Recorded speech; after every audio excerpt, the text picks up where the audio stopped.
mtazamaji, kama unavyoona katika runinga yako, kuna taarifa hizo za hivi punde ambapo tume ya JSC imemteua Jaji Mohamed Warsame kuwa jaji wa mahakama ya juu. Ni habari za hivi punde ambazo zinatufikia hapa. Usisahau kuwa Jaji Mohamed Warsame alikuwa miongoni mwa majaji waliokuwa wamehojiwa na tume ya JSC jana na leo. Mohamed Warsame alikamilisha tu kuhojiwa kwake ama kusailiwa hivi leo jioni. Usisahau kuwa yeye ni jaji kwa hadi wakati huu amekuwa ni jaji wa mahakama ya rufaa tangu mwaka 2012. Kabla ya hapo alikuwa mwanachama wa tume hiyo ya JSC kwa miaka 10 tangu mwaka 2013 hadi mwaka 2023.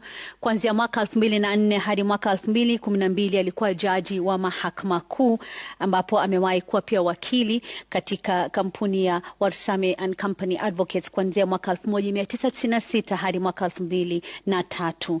Amewahi pia kufanya kazi katika kampuni ya Anjarwala Abdul Hussein and Company Advocates tangu mwaka 1994, na amewahi kuwa alikuwa mwanachama wa chama cha mawakili na chama cha majaji na mahakimu, na pia ana shahada ya sheria kutoka chuo kikuu cha Nairobi, na ndiye ameteuliwa sasa kuchukua nafasi iliyokuwa katika mahakama ya upeo. Tutakueleza